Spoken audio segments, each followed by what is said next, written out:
Halo adik-adik, apa kabar kalian semua? Semoga tetap dalam kondisi sehat ya. Nah, seperti yang pernah kakak janjikan waktu nge-review buku ini, jadi kakak kali ini akan coba untuk membahas beberapa soal penilaian akhir semester mata pelajaran IPA, Ilmu Pengetahuan Alam. Nah, ya. Jadi disimak baik-baik ya. Mudah-mudahan nanti materi ini bisa membantu kalian nih dalam mempersiapkan ujian akhir semester 1 yang sebentar lagi akan dilaksanakan akhir November atau awal Desember, tergantung nanti kebijakan pemerintah dan sekolahnya masing-masing.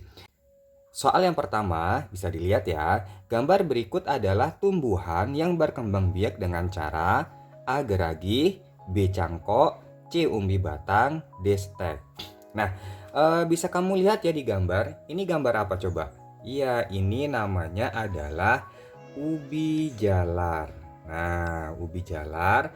Ubi jalar itu berkembang biaknya secara vegetatif buatan ya, vegetatif buatan, bisa juga vegetatif alami. Nah, ubi jalar itu menyimpan cadangan makanannya itu pada bagian batang dan akarnya yang ada di dalam tanah. Jadi, ubi jalar itu nanti berkembang biak dengan cara ya umbi batang. Nah, umbi batang itu apa? Umbi batang itu adalah cadangan makanan yang disimpan pada batang yang ada di dalam tanah. Oke, sedangkan kalau geragi ini nama lainnya adalah stolon. Nah, contohnya apa kalau geragi? Geragi atau stolon itu nanti contohnya kayak stroberi. Nah, dia stroberi. Sedangkan kalau stek dan cangkok itu perkembangbiakan vegetatif buatan. Soal yang kedua. Di situ ada disajikan beberapa data ya. Data di atas merupakan ciri dari bunga yang melakukan penyerbukan dengan bantuan. Oke, sekarang kita lihat.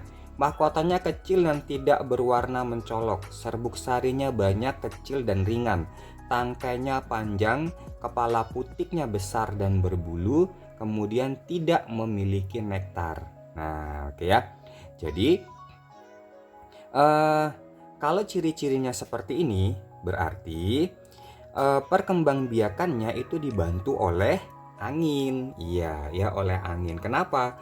Karena di sini serbuk sarinya banyak ya, serbuk sarinya banyak, otomatis kalau dibantu oleh angin dia kan tidak bisa fokus. Jadi dia memerlukan jumlah serbuk sari yang banyak. Semakin banyak jumlah serbuk sari, maka nanti semakin besar kemungkinan akan jatuh di kepala putik sehingga terjadi proses penyerbukan.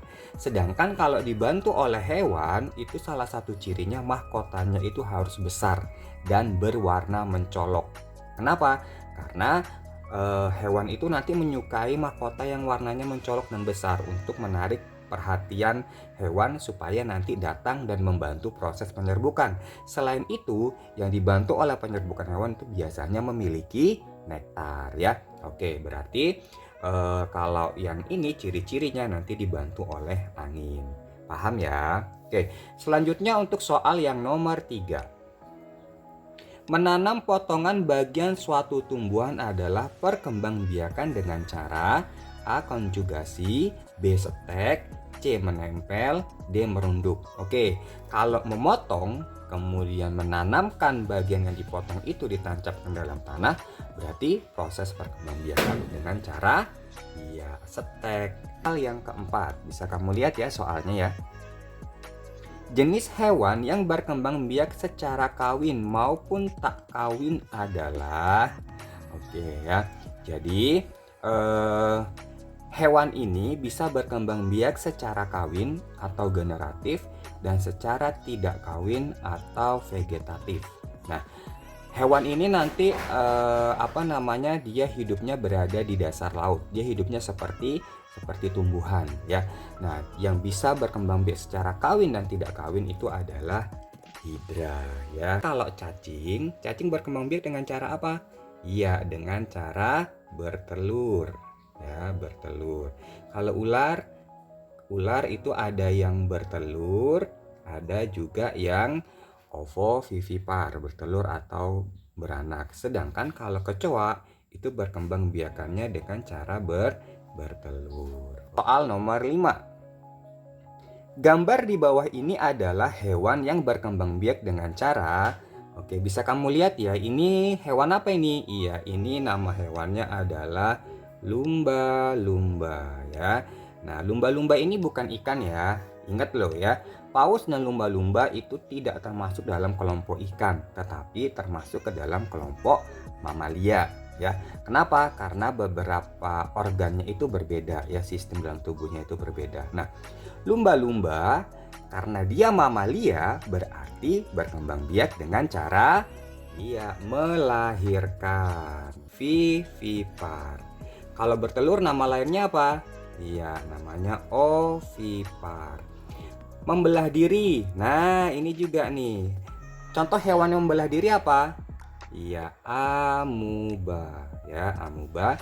Kalau yang fragmentasi apa? Fragmentasi itu contohnya nanti ada cacing pipi. Oke ya. Nah, soal nomor 6. Perhatikan pernyataan berikut. 1. Suara lebih keras dan dalam. 2. Pinggul melebar. 3. Tertarik dengan perempuan. 4. Mengalami menstruasi. 5. Dada menjadi bidang. Ciri fisik masa pubertas pada perempuan. Ingat, ciri fisik pada perempuan. Nah, ya, fisik itu berarti bagian tubuhnya. Ya, yang berubah itu bagian tubuhnya. Yang fisik.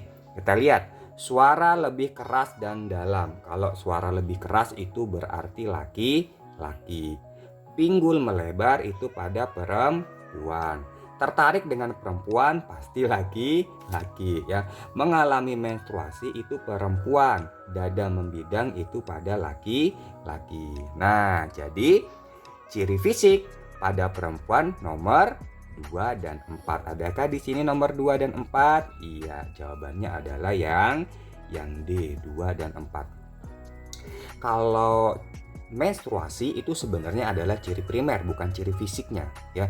Kalau ciri fisiknya itu nanti pinggul melebar, payudara membesar, kemudian suara melengking. Nah, itu ya. Sedangkan ciri primernya itu menstruasi. Nah, mungkin itu dulu ya pembahasan untuk kali ini. Nanti akan coba lagi di pembahasan berikutnya ya. Terima kasih, see you, bye bye.